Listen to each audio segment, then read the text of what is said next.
On the Crystal Bridge, the High Arbiters of the 11 oldest galaxies could feel the death of their unity.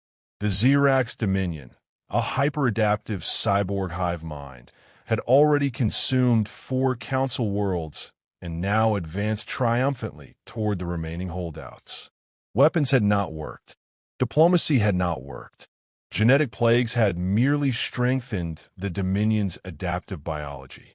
The probability of success was 0%. High Arbiter Valeran, an ancient star cutter being billions of years old, deactivated the hologram of the crumbling strategy. "We have fought the wrong enemy." "What do you mean?" a junior arbiter asked. "The Xerax are the enemy that will annihilate us." "No," Valeran answered, his glowing form projecting a new star system. "They are merely the delivery system. The true enemy, the one we must all be saved from, is this." The image zoomed to focus on a blue-green planet. Earth. The Council protested. Earth? A third-rate death world? Its populous meat walkers? They had barely left their solar system. What did they have to do with the war? Valeran displayed the data. A summary of human history over the last 10,000 years. Only 8% of time spent in peace. From hundreds of wars against each other to developing planetary killing weapons merely to face down their own kind. Their biological classification read like a horror file. Extreme pain tolerance, redundant organ systems, a predatory binocular vision system, adrenaline glands that could push them past physical breaking points. But the data point that made the bridge fall silent was the escalation coefficient. For every major defeat humanity had ever suffered, their technological and strategic advancement in the decade following was not linear. It was exponential. Loss didn't make them surrender. It made them invent. It made them angry. The Xerax are an apex predator, Valeran stated. But they are logical. They consume, they adapt, they move on. They seek efficiency. Humanity is an apex reactor. They do not simply respond to threat. They metabolize it. They turn the energy of their own destruction into newer, more terrible forms of counter-destruction. If the Xerax attack Earth, they will not be fighting a civilization. They will be introducing a virus of infinite, creative violence into their own system. And that virus will not stop at the Xerax. It will back-engineer their technology, turn it against them, and then, driven by an ideology of never again, it will likely come looking for us next for failing to protect them. Or worse, for daring to witness their vulnerability.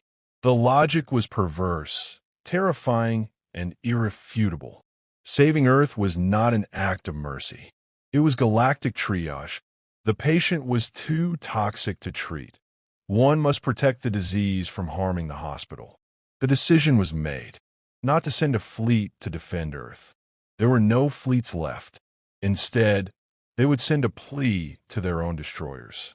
Using the last of their secured quantum channels, they broadcast a direct, open-frequency message to the Xerax over mine vessel leading the assault. The message was not encoded. It was meant to be heard and understood. Xerax Dominion. This is the Galactic Council. We transmit not to negotiate our surrender, which is inevitable. We transmit to negotiate yours. They explained the situation. They provided the coordinates. They laid out with cold, clinical precision the nature of the obstacle in the Xerax's path. They did not send propaganda. They sent raw data, footage of human wars, declassified documents of their nuclear doctrine, psychological profiles highlighting their collective trauma and pathological drive for absolute security. The final line of the transmission was the starkest. If you trigger this reaction, you will not be fighting for conquest. You will be fighting for extinction, and you will not be the only ones fighting. They will force the entire galaxy to choose sides in a war that will leave nothing to govern. You seek to consume the galaxy. Attacking Earth will ensure there is no galaxy left to consume. For 3 solar cycles, there was silence. The Council waited, their worlds burning at the edges, as the Xerax armada paused its advance. The hive mind was processing. Inside the Xerax overmind, a consciousness comprised of trillions of networked biounits. The human data was not analyzed as military intelligence. It was analyzed as a pathology. The overmind saw patterns it had never encountered in 10 million years of consumption. It saw a species that built fortresses not just against enemies, but against the concept of future enemies. A species that, upon learning of a potential threat, would dedicate generations and vast resources to building a weapon to counter it, even if that threat never materialized. They didn't just prepare for the last war. They prepared for every possible future war simultaneously, at great cost to their own well-being. The footage of human warfare was illogical. It was messy, emotional, and strategically inefficient by Xerax standards.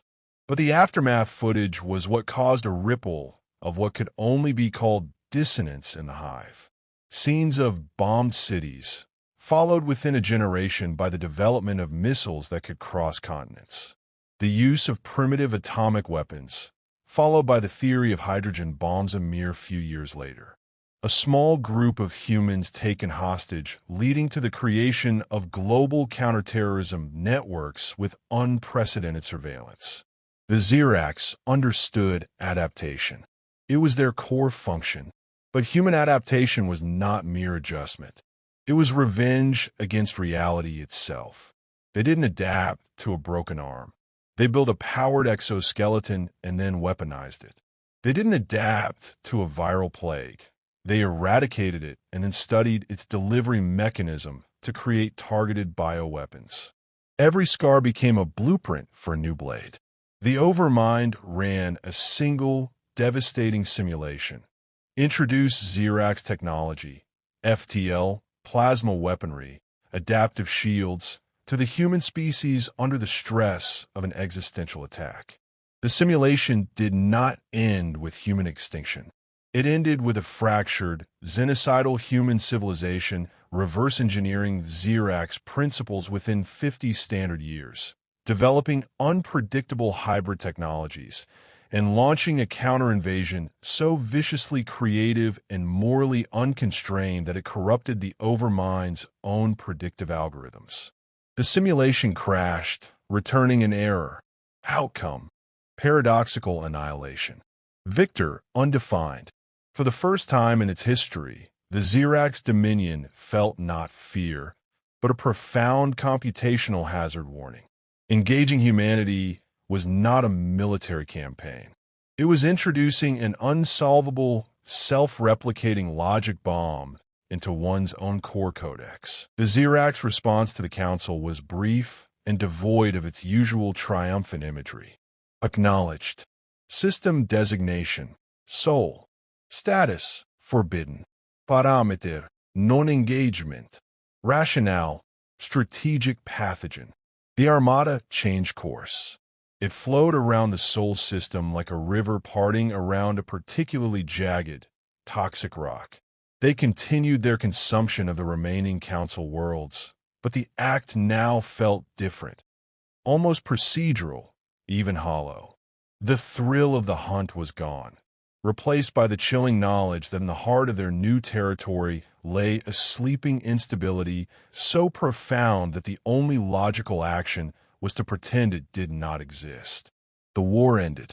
The Xerax Dominion absorbed the Galactic Council's territory and began its millennia-long digestion process. And in the first update to the Xerax Galactic map, a new symbol appeared. It was not the symbol for a conquered world, or a protected ally, or a neutral zone. It was a unique, stark icon. A circle struck through with a jagged, lightning-like bolt. The key simply read, "Forbidden system. Do not probe. Do not scan. Do not approach. Civilization designation: human.